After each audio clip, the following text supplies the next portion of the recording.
Hi boys and girls, it's Shane here, and check out this amazing chair. This is going in my Vampire's Den Airbnb, but we've got a little problem. It's right down here. See this? This old antique chair is broken. Sometimes when people see things that are broken, they think, oh, I need to throw this away. It's garbage now. It'll never be useful. And if I were this chair and I had a broken leg or something, I wouldn't want you to just throw me away and say, oh, you're broken, you'll never be useful. Sometimes it's worth putting some time into fixing something. This is going to be a challenge. Sometimes fixing something can be really easy. Sometimes it can be challenging, and I'll show you why this is going to be a little bit of a difficult fix. I can't just glue this back together and have it work. And sometimes when we repair something or we fix something that's broken, it could leave a mark, or it could cause some more damage along the way. And unfortunately, I think this is one of those things that's probably going to leave a little bit of a mark when we're done. That's always going to be a sign of something that happened, just like we may end up a scar somewhere on our body because of something that happened. But it's okay. It doesn't make it less valuable. It just is kind of a record of the history of this object. So we don't have to make something look perfect when we fix it. We can leave the scar, and that can become part of the character, some of the beauty of it, some of the story of it, some of the things that people admire most about something are the things that are damage, things that happen because of something bad. Yeah, anyway, let's fix this chair. And even the fabric has a little bit of wear on this, but it's going to be okay. So first off, I need to separate this so I can see what I'm working with. I'm just going to open that up. So see, it's got two dowel pins. These are just little round pieces of wood, and they plug into this space right here. Okay. Then on this side, we had two dowel pins that plugged into here.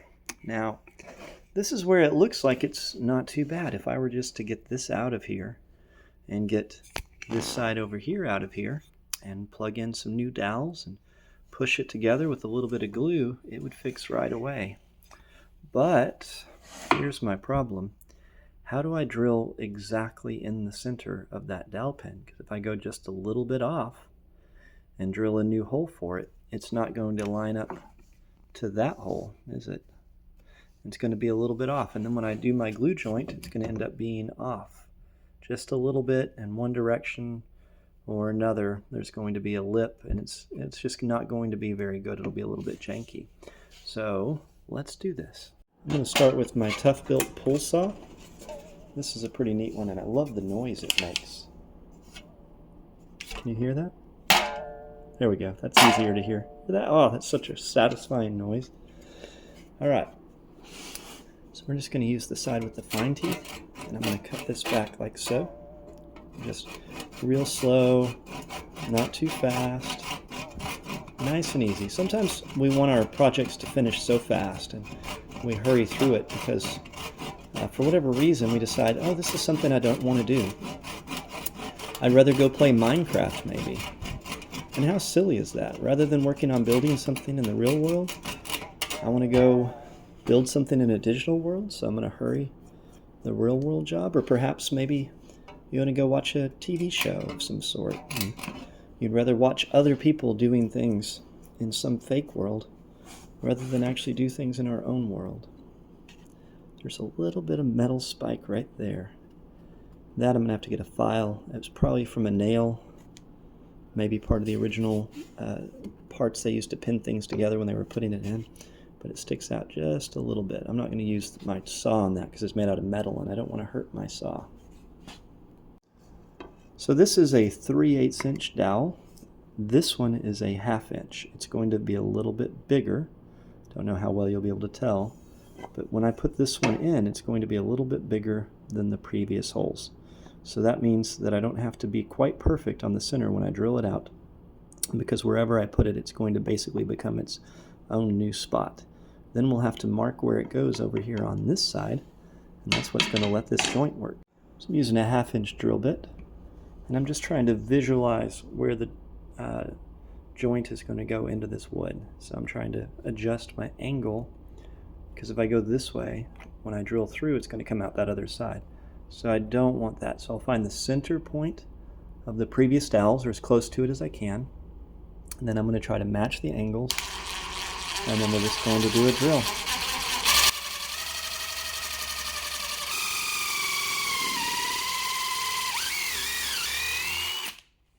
And our dowel is going to be able to fit into that hole, and then combine it with the glue and it'll stay nice and tight.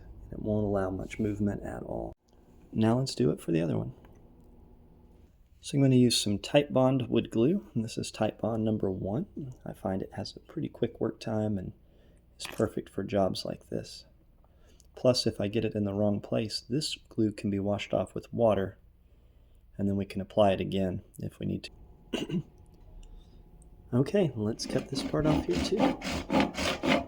So now that everything's lined up, I'm just going to pour some glue on these. I've already poured a little bit on it. And then we're going to tap, tap, tap it in with a little bit of a hammer. There we go. And each time I tap it, I just watch it close a little bit. So after some tapping, we now have this all connected and glued, and this is all connected and glued, but we have this gap here where it's just not quite closed. There's a style, I think it's Japanese, I'll look up the word and try to put it on the screen, I can't remember what it's called, where we emphasize things in like broken pottery by repairing things with gold, to where you can see the gold in it. So I'm going to take a little bit of a page from that. I'm going to repair this, and then I'm going to make the repair a shiny gold, which will go nicely with all the golds in the vampires. This is the product I'm going to use. This is epoxy sculpt. We have this put into place. We can then look at coloring this with some gold to give it that effect that we're talking about, where we can tell that it was repaired, and we emphasize the place that it was repaired rather than trying to hide it. And that'll become a beautiful scar that's always a part of this furniture going forward.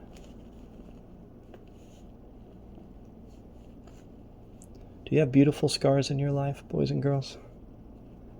Are there things that, you know, are painful and, you know, they may hurt, but they left a beautiful mark on your life? And most people wouldn't think, oh, that's beautiful.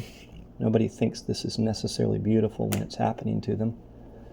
But after the fact, sometimes there can be some very, very beautiful things that can come from damage to ourselves. I'm going to smooth it out, and I'm going to try to sculpt in some of these details.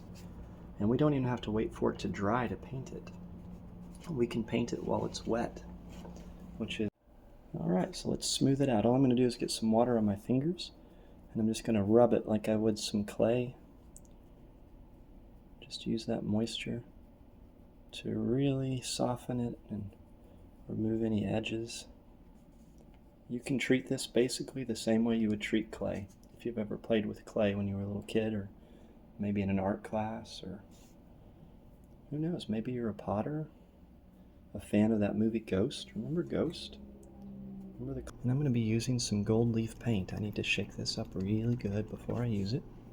It's also the same gold leaf we used on the clock in the vampire den, so I know this is going to match perfectly with the kitchen that we're putting in. So we're going to make this repair super shiny gold. And forever and ever and ever, as long as this furniture exists, there'll be this perfectly good little repair here that we emphasize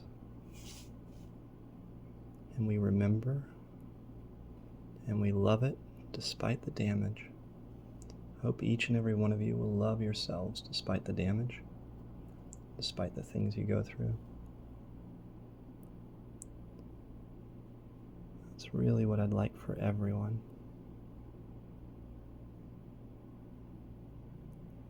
There we go. Isn't that shiny gold? There we go. Look at that. I think it's beautiful just the way it is, scar and all. It adds a little bit of distinction, a little bit of character, and it'll be stronger than it probably ever was before we started.